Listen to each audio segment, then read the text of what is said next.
The Houston Rockets have taken the leap. They are officially NBA championship contenders because they've added one of the most gifted scorers in the history of the league. Kevin Durant, the 7-foot sniper, is coming over from Phoenix to Houston to join a team that was elite defensively. They just needed a guy that could go get a bucket to put them over the top. And now they have that. With KD leading the offense, guys like Thompson, Tari Eason leading the defense, Fred VanVleet still running point. We get to see Jabari Smith Jr.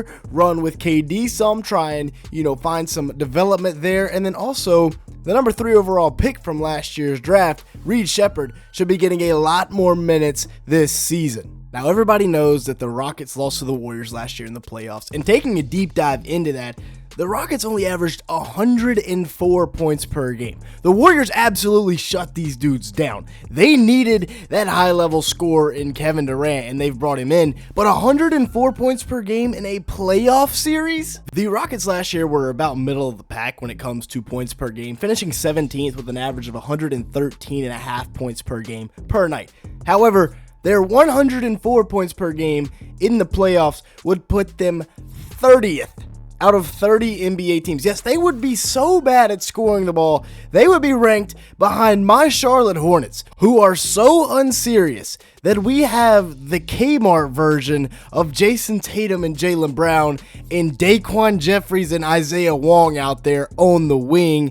We're just a dumpster fire, and the Rockets couldn't score more points per game than us. Somehow Eric Collins still has his sanity, but the Rockets front office was clearly getting fed up because they went out and they added some major scoring pop. Clint Capella, I'm trolling. He's an addition, but he's not the offensive pop they wanted. It's Kevin Durant, of course. We've said it 4 times already in this video. You're probably sick of me saying it, but he is really going to be the difference maker here in Houston. We talked about it. They are elite defensively. Now you're adding a forward that is pretty much unguardable when he's hot, averaging 26.6 points per game, 6 rebounds, 4.2 assists on 53% shooting from the field and 43% from 3 on 6 attempts a game. Still able to cross Wemby, shake him, and get to the rim. Still able to run the court and get some big-time dunks, even though, yes, he is 37. They're working on a 2-year extension right now to where Kevin Durant can sign on, and this can finally be the final destination of his NBA career. And with Kevin Durant, they are no doubt NBA championship contenders. They were the 2 seed last year without him. Now you turn Jalen Green essentially into Kevin Durant. Plug him in at that 3 spot. Jabari Smith Jr. will start. That's already been confirmed by the Rockets. Amen at the 2, Fred VanVleet at the 1, and Sengun at the 5. This is a really fun lineup because he complements Sengun very well. So does Jabari Smith Jr. 2 wings that can play on the perimeter, but they got 3 guys that are 6'10". And with Cam Whitmore and Jalen Green gone, I will really expect to see a lot more out of Jabari Smith Jr. and a lot more out of Shepard, as a ton of new shots have opened up. Field goal attempts, 3-point attempts, everything. There's a lot open right now, and KD at 6'11 with that 7'5 wingspan really compares favorably to Jabari Smith Jr. at 6'10 with that 7'1" wingspan. He is a guy that can kind of tutor Jabari Smith Jr. a little bit, work with him, mentor him, and get him better, get him to the spot where the Rockets want him to be. He was not at that spot last year, and that's safe to say because he only averaged 12.2 points, 7 rebounds, 1.1 assists, and 0.7 steals in 30 minutes a game, shooting 44% from the field and 35% from 3 on 5 attempts. That is not fantastic whatsoever. And adding Kevin Durant to Jabari Smith Jr., hopefully this will get him better, and also, he's got to pay off this rookie extension because the Rockets signed him for 5 years, $122 million.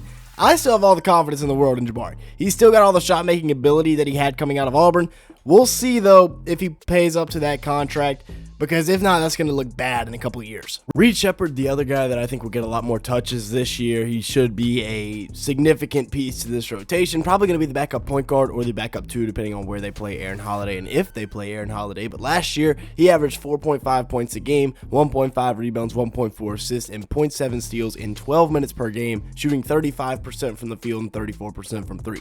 Not fantastic, but like we said, he's a rookie trying to get minutes on a team that's contending for a championship. Now, even though he's 6'3 with only a 6'3 wingspan, he plays bigger than that because he's very athletic, contrary to what you might think just by looking at him. And at Kentucky, he was an absolute beast. 12.5 points a game, 4.5 assists, 4.1 rebounds, and 2.5 steals, and shot 52% from 3 on 4.6 attempts a game. He's definitely a guy that can come in and contribute eventually, just not in his rookie season. Now in his sophomore season, I'm looking for a big-time step for Reed Shepard, and if he does take that big-time step, maybe that's the piece that gets them over the hump and gets them to the finals, beating OKC. Now, taking a look at the wing depth, we already talked about JSJ and KD, but you got him in Thompson, Tari Eason, and Dorian Finney Smith, who they just re-signed. Almost completely forgot him, but we do have him in the video. Amin Thompson is going to be a guy, much like Reed Shepard, they need to take that next step. Now, Amin did take a step this year. He'll be just 22 next year, 6'7" with a 7-foot wingspan, and is coming off a season where he took a big leap forward. Now they need him to take another one, right?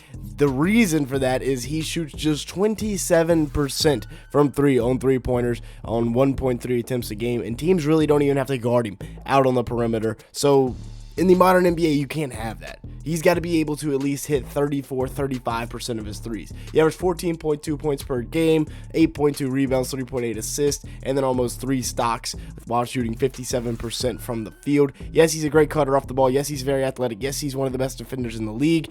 I need that 3-point shot to develop a little bit if I'm the Rockets. And then the other half of the Terror Twins, Tari Eason, coming off the bench at 6'8" with a 7-foot wingspan. He just comes in and simply causes chaos. That's his job, and that's what he does. Crashing the glass right there for the putback dunk. 12 points per game, 6.4 rebounds, 1.7 steals, an assist, and a block per game while shooting 49% from the field and 34% from 3. I think he is a guy that next year can take another step. They have a lot of guys that can take another step, and like I said, he just creates chaos, causing turnovers and then getting coast to coast in a hurry to finish layups, to finish dunks. Right here, once again, causing a turnover at half court, and then it's showtime. He and Amin Thompson are one of the best clamp duos off the bench last year until Amin started starting. Now he's got Dorian Finney Smith coming off the bench with him as well. So that should be another fun addition.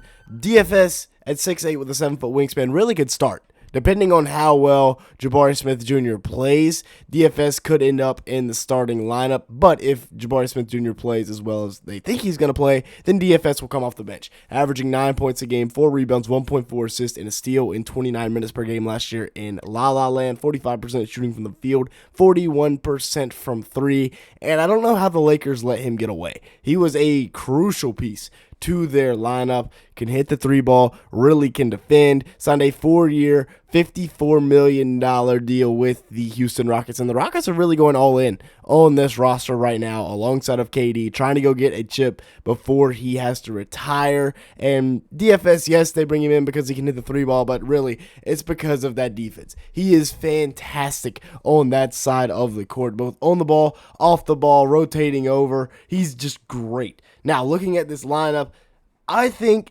depth-wise, this is championship caliber. With Fred VanVleet at the point, Amin Thompson at the 2, KD at the 3, Jabari Smith Jr. at the 4, and then Sengun at the 5. With Reed Shepard, Tari Eason, Dorian Finney-Smith, Capella, and Steven Adams. Maybe they need one more guard. They can go get a bucket off the bench. But we haven't even got to talk about Alpren Sengun, who the whole thing will be run through next year. He's going to be an absolute stud. I think he's going to take another step forward, prove himself as one of the best bigs in the league. Yeah, this Rockets team is really, really good. They could be championship contenders. With that being said, that's going to be it for today's video. Thank you so much for watching. Make sure to hit the like button. Leave me a comment down below and hit that subscribe button if you did enjoy at any point. And with that being said, thanks so much for watching today's video.